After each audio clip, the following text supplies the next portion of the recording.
और सुनो, 1542 में भारत से बौद्ध धर्म चाइना गए थे। उन्होंने तुम्हारे शाओलिन टेम्पल की स्थापना की। उन्होंने वहाँ के मॉन्क्स को 18 हैंड्स ऑफ बुद्धा टेक्निक सिखाई, जो कि हमारी कलरी के अदबुकल का एक हिस्सा है और हजारों वर्षों से वदक्कन स्टाइल ऑफ कलरी फाइटिंग में प्रैक्टिस किया जाता है। जय हिंद दोस्तों, ये कहानी है एक ऐसे शख्स की जिसने दुनिया भर में तो खूब नाम कमाया, लेकिन अपने ही देश भारत में जिसे कोई खास पहचान नहीं मिली।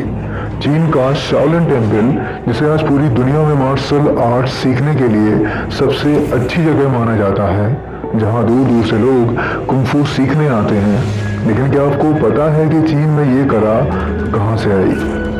दुनिया को मार्शल आर्ट्स की कला देने वाले शख्स को चाइना में दामो, कोरिया में दालमा, जापान में दरुमा, थाईलैंड में ताकमो और दुनिया के कई देशों में कई अलग अलग नामों से पूजा जाता है, लेकिन जिसका वास्तविक नाम बोधिधर्मन है। बोधिधर्मन तमिलनाडु में कांचीपुरम के पल्लव वंश के राजा सुगंध के तीसरे पुत्र थे।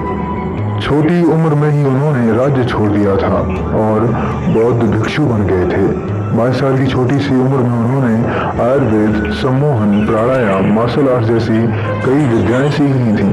अपने गुरु की अंतिम इच्छा को पूरा करने के लिए बोधिधर्मन चीन चले गए। कहा जाता है कि बोधिधर्मन को चीन पहुंचने में 3 साल का वक्त लगा था।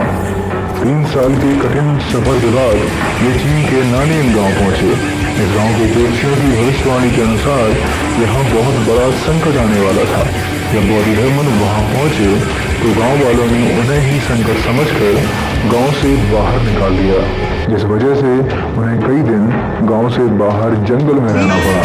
उनके जाने के बाद एक जानलेवा महामारी ने पूरे गांव को अपनी चपेट में ले लिया। लोग बीमार पड़ने लगे।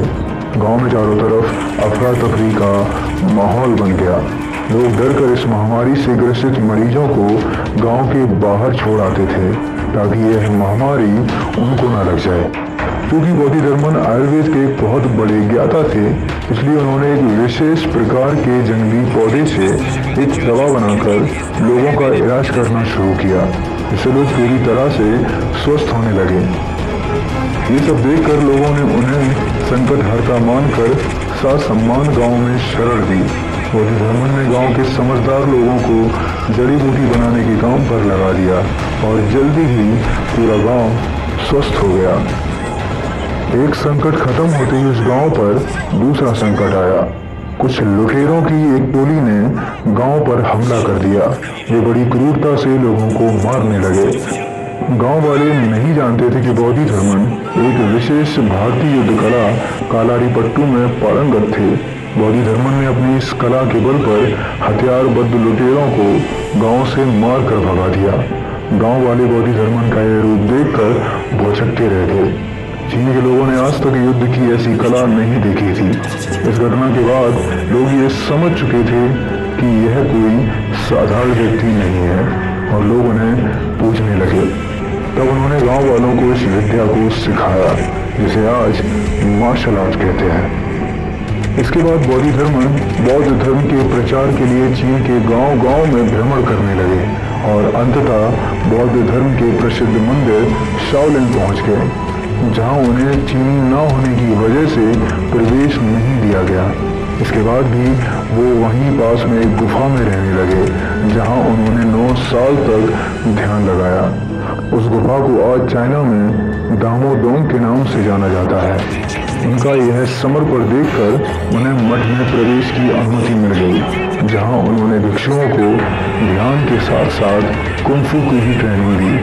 बोधिधर्मन ने अपनी जिंदगी के आखिरी पल शाओलिन में ही बिताए।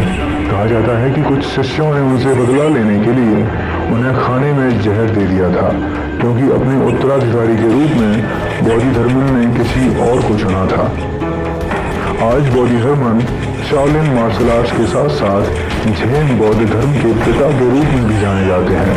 चीन, कोरिया, जापान जैसे देशों में लोग आज भी उनको पूजते हैं, लेकिन अफसोस हम भारतीय आज भी ठीक से उनको नहीं जानते। दोस्तों, भारत और भारतीयता से जुड़े और भी ऐसे वीडियो देखने के लिए जुड़े रहें हमारे साथ। जय हिंद, वंदे मातरम।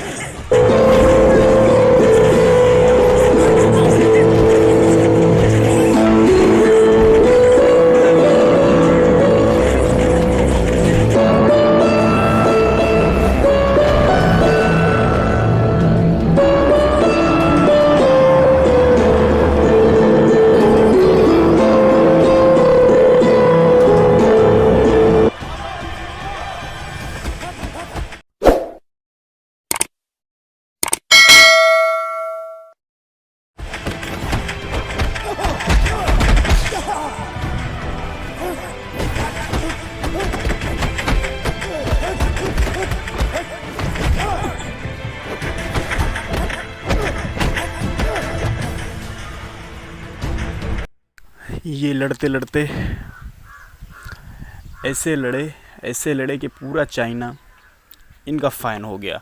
और ये ऐसा टिप्स सिखाए, ऐसा सब कुछ बताया जो कि भारत चाइना से इन चीज़ों में आगे तो था, बट अब आगे हुआ। लेकिन उस वक्त इन्होंने ही जाके चाइना में इस चीज़ को बढ़ावा दिया।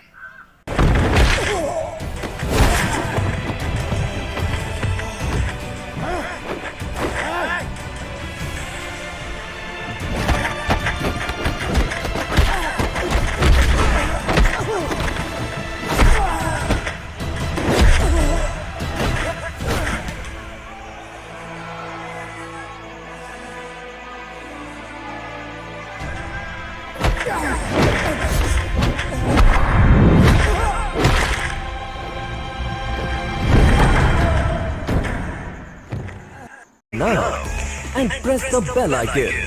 Never miss an update.